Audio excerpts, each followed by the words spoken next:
Saya teringat bagaimana Rasulullah Shallallahu Alaihi Wasallam berhasil merubah bangsa Arab dari jahiliyah menuju bangsa yang cerdas dan maju. Bahkan kalau dilihat dari sudut pandang waktu, kemajuannya sangat fantastis.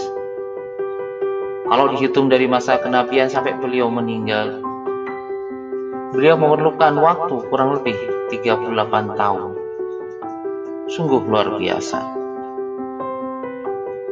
Itu kan Nabi. Kalimat ini sering kita dengar sebagai pembenaran akan kekerdilan kita. Tapi kita lupa atau kita tidak serius mendalaminya. Kenapa dan mengapa Rasulullah bisa berhasil, bisa merubah karakter bangsa Arab sedemikian dahsyat? Pendidikan. Itulah jawabannya. Ya, pendidikan dan pembinaan yang dilakukan oleh Rasulullah bisa merubah karakter para sahabat. Marilah kita menengok sejenak apa resep Rasulullah dalam mendidik dan membina para sahabatnya. Kali ini kita lihat bagaimana Rasulullah menyampaikan risalah kenabiannya yang berupa rukun Islam. Episode kali ini kita membahas 3 rukun Islam, sementara 2 yang lainnya episode selanjutnya.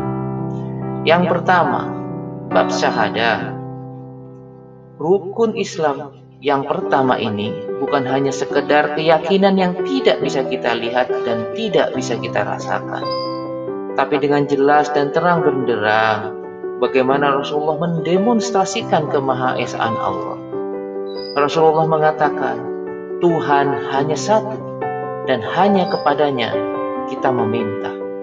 Beliau tidak pernah tercatat dalam sejarah meminta-minta kepada makhluk Allah lainnya, termasuk kepada jin.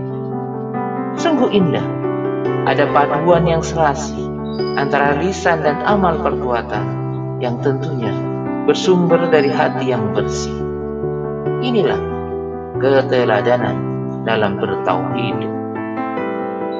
Kedua, tentang sholat. Sebelum Rasulullah mencontohkan rukun sholat, tidak pernah beliau langsung memerintahkan, wahai sahabat, sholatlah. Tidak. Rasulullah sebelum memerintahkan kepada para sahabat, beliau mempraktekkan dulu bagaimana sholat yang benar. Rasulullah bersabda, "Shollu kama ra'aitumuni usolli." Sholatlah kamu sebagaimana kamu melihatku sholat. Perintah sholat diawali dengan melihat beliau sholat. Di situ ada pendidikan dan keteladanan. Rukun Islam yang ketiga, bab puasa. Sewaktu-waktu Rasulullah mendapati sahabatnya puasa terus-terusan.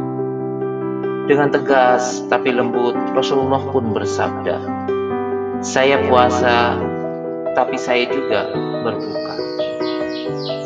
Beliau menjelaskan kepada sahabatnya bahwa puasa itu bukan berarti tidak makan dan tidak minum dalam waktu yang lama. Yang itu bisa juga bersifat tidak insaniah. Tapi puasa yang dimulai dari terbitnya fajar sampai terbenamnya matahari.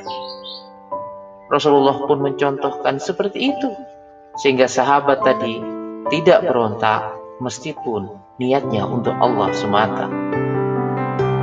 Tapi caranya yang salah. Tentu Allah tidak akan ridho kepadanya. Ini bukti lagi sebuah kekuatan dari qudwah, keteladanan.